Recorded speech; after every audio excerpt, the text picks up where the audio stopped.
kind of having some internet issues. I don't know if I will be able to open my camera for so long. That's why I'm trying to switch it off sometimes. So, hello everyone.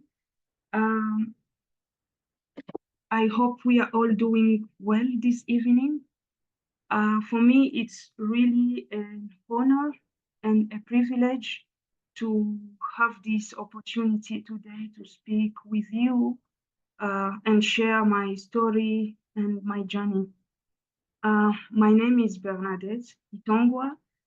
I'm from Bukavu, a town in the Kivu region. This is in the eastern part of the Democratic Republic of the Congo. And I'm the co-founder of the Social Entrepreneurship Academy, SENTA, a SENTA community based in Bukavu. So I was born in Burundi and grew up in the DRC. As I look at our country, I really feel like it's full of beauty and potential, but unfortunately, it has been affected so much by instabilities, a very high youth unemployment rate, poverty, and many more challenges. So as I grew up, I saw many families, including mine, struggling to survive. I could see parents really trying their best to work very hard to send their children to school. But even after finishing their studies, many of the youth could not, unfortunately, find a job. So personally, I come from a poor family, and I was raised by a single mother who did her best for sure to support us. I can still remember how she was really proud the day I finished my secondary school and got my diploma d'etat. For her, that was really a big achievement. But for me at that time, going to the university was one of a biggest dream that I had at that time. So unfortunately, that was something that my mother could not afford. So due to the struggles that we went through, my 3 older siblings and I decided to leave our country, the Congo, and to seek for safety and searching for better opportunities in the neighboring countries. And that is how we ended up moving to Uganda, where we became refugees. So the time we arrived in Uganda, like we arrived in the Nakivale refugee settlement. Reaching there, I met many other young people coming from my country, the DRC, and from other African countries. And the ones who came from our country, they had almost fled the same situation, like the one which made us to leave our country, like the same challenge, wars, insecurities, and especially the lack of opportunities. So from what I've seen in the refugee camp, life was not easy. It wasn't easy. Yeah, I saw many young people losing hope, forgetting about their dreams, and having a feeling of being lost. So most of my fellow young people, like the ones I used to interact with, when you could sit with them and try to reflect about the future, most of them, unfortunately, were kind of disappointed and just like they were just waiting for the help from the UNCR, hoping one day they could maybe get a chance to be resettled either in Europe or in America. So those were kind of the dreams, the only dreams which were in the refugee camps.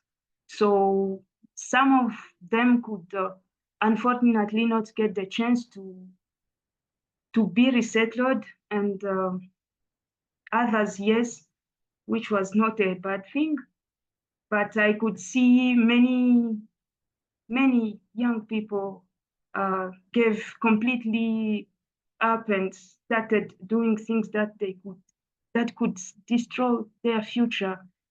And just imagine young people with potentials, young men with dreams, but which could ended up into alcohol or drugs, and young girls who could just, due to the difficult situation, they could end up in early marriages, or for others, the one option was to end up into prostitution just to survive. So that was really painful.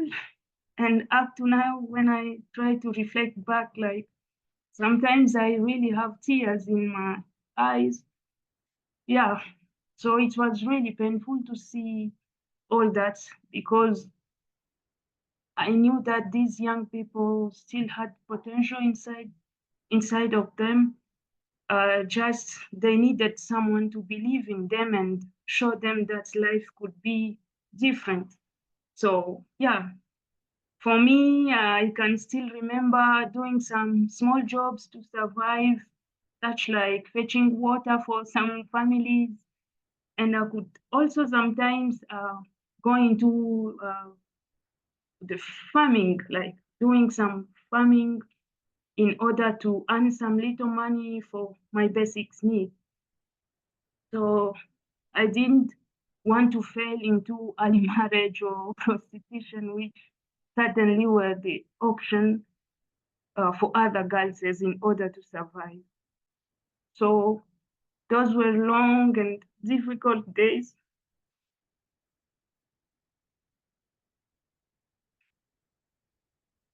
I'm sorry.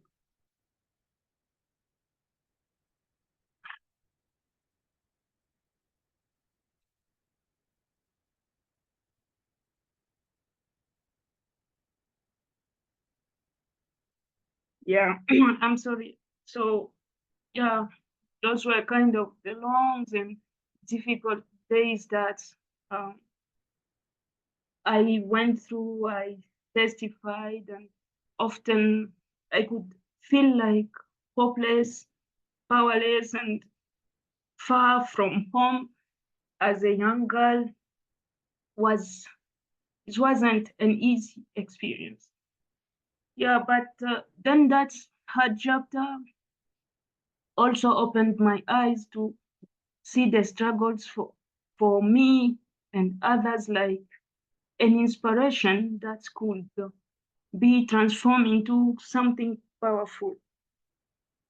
So,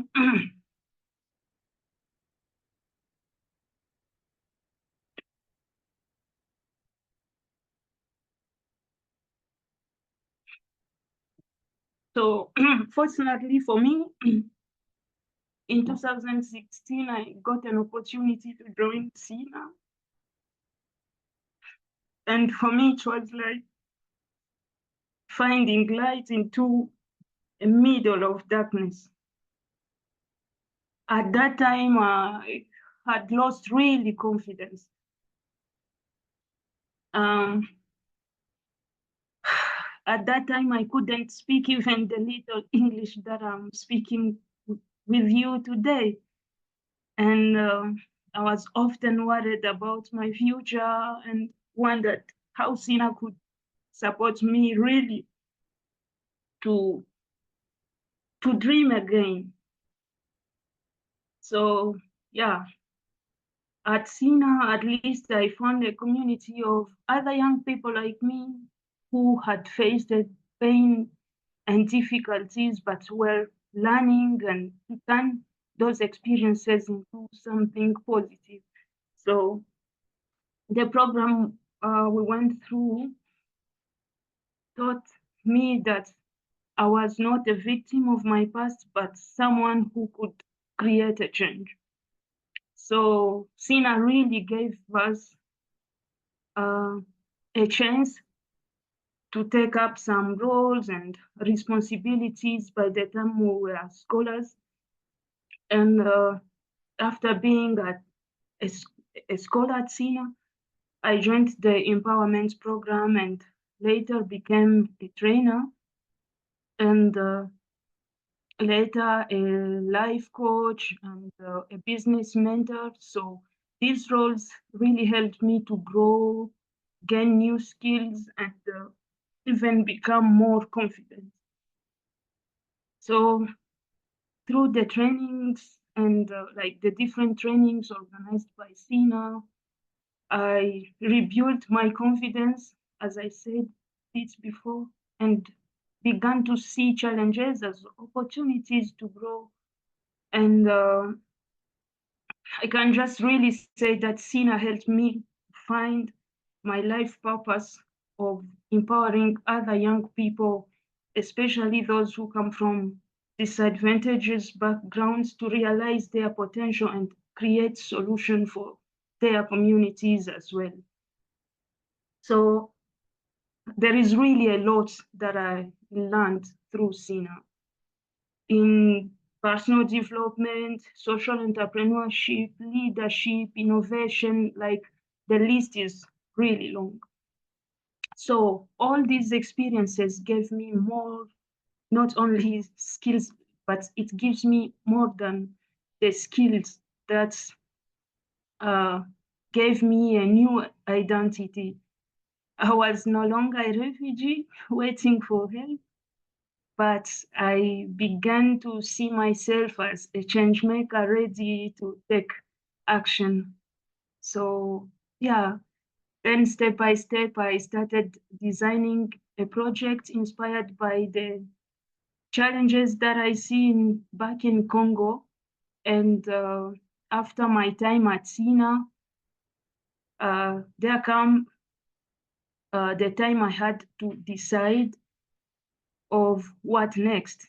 So at that moment, I faced a very important choice. Like I could either stay in Uganda as a refugee, where, yes, life was safer and more stable, or I could return to my home country in the DRC, a place still affected by political instabilities and unemployment, less chances for opportunities and many more challenges for the young people. But then I ended up deciding to return home, though it wasn't easy for me, and even my family members were not happy seeing me returning back in the Congo. But then that was my choice. So even though it was not an easy decision for me, all I wanted was to give a meaning to my life by giving back to my community. So, like, I knew that I didn't really have a lot at that time, but just sharing the little knowledge that I got through SENTA, like, to also bring hope to those who had lost it, and also inspiring others to believe in two possibilities, to believe that things like it can be possible to succeed even under difficult circumstances. So I really felt a deep responsibility toward my community, and I really want to help others create their own opportunities and pursue their dreams even when chances were kind of limited.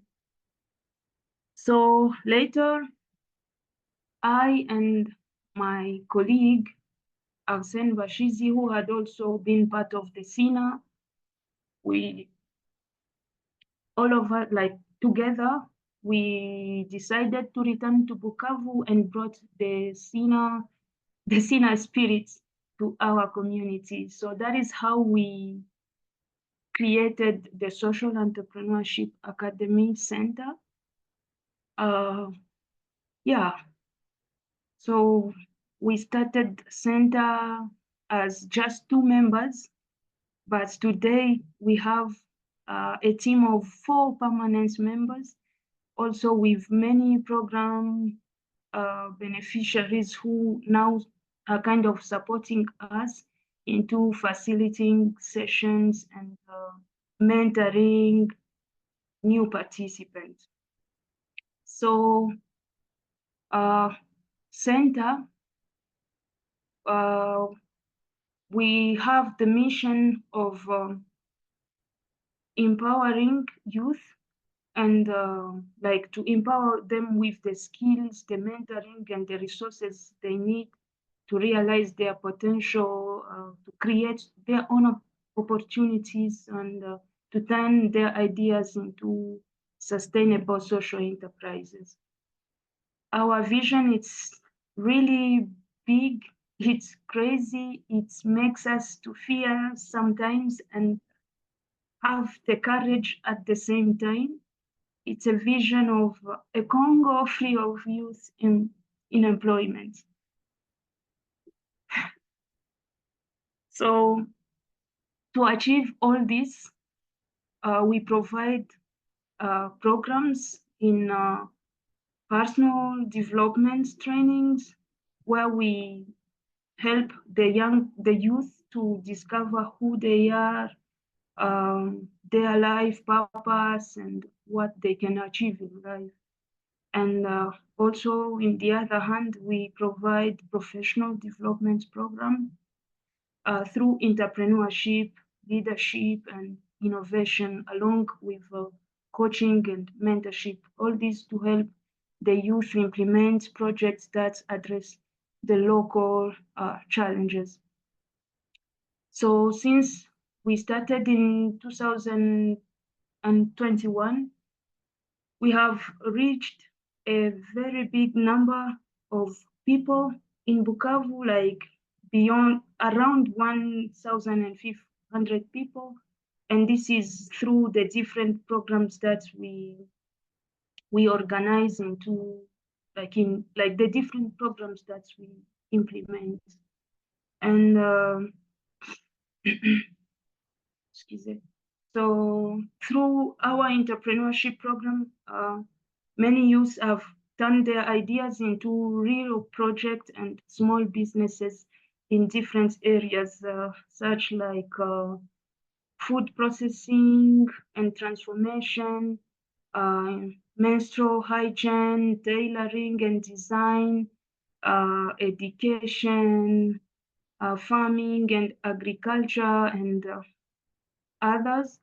So these projects are generating income, though on a lower level, and solve at the same time local problems. So even in a region affected by instabilities, our youth has shown resilience and also determination. So many many of the young people who once had a little hope are now confident, empowered, and taking action to empower, to even empower others, and to bring their kind of contribution. So yeah, this year, unfortunately, as some of you may know, the Kivu region has been occupied by the rebels since January. Yeah, since January. So due to this challenge, we could not conduct our activities on ground. So fortunately, through the support of SINA, we moved some of our activities in Kampala with around 25 beneficiaries, like 25 beneficiaries who participated in our program. So by this time, we returned to Bukavu, and we are continuing to support our beneficiaries through the online meetings and sessions. Like our activities are mainly happening online because the situation is not yet stable. So that is the reality which is happening this side. So we are kind of a bit scared so far to have our sessions, like to have a big number of young people gathering one place, because we never know, many weird things are happening this side. So having some activities happening online, it's one of the safe ways we can keep implementing our program. So yeah, the one thing that I can say is that um, through SENTA, we are really inspiring a mindset of possibilities and showing the youth that no matter how difficult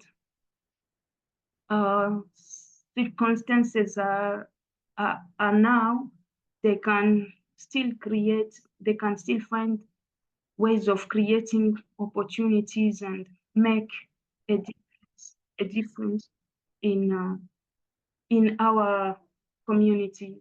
So that the one thing that I can say finally is that the work that we are doing, especially in this region, which is affected by instabilities, is not easy. Like implementing here is it's not that easy. It requires a lot of resilience and effort and a lot of courage and patience at the same time. So the youth we support, it takes really time to help them believe in themselves and see the possibilities. Sometimes we use our own journey to motivate and inspire them, which works so much. And at the same time, our limited resource cannot meet all their needs, but we do our best to keep empowering them with the little that we have. So yeah, as I try to look back on my journey from a refugee with little hope and as I am today a change maker, empowering others, I'm deeply grateful to everyone who believed in me and made it possible for me to stand here today, especially the SENTA community, the people who have been supporting us. Like you gave me the chance to discover that I could dream again. So to all of you, thank you so, so, so much. I can't be able really to express how I'm grateful. Like sometimes I ask myself if just one day I didn't got the chance to join SENTA, like how could my life be? I'm so grateful. And I can really say thank you so much for all the kind of support you have already given to our center, to our organization, and to all the change makers around, not only the ones in Congo, but also the ones in different places. Your contribution are really not just financial, but they are really transformational. Thank you so much and keep changing lives.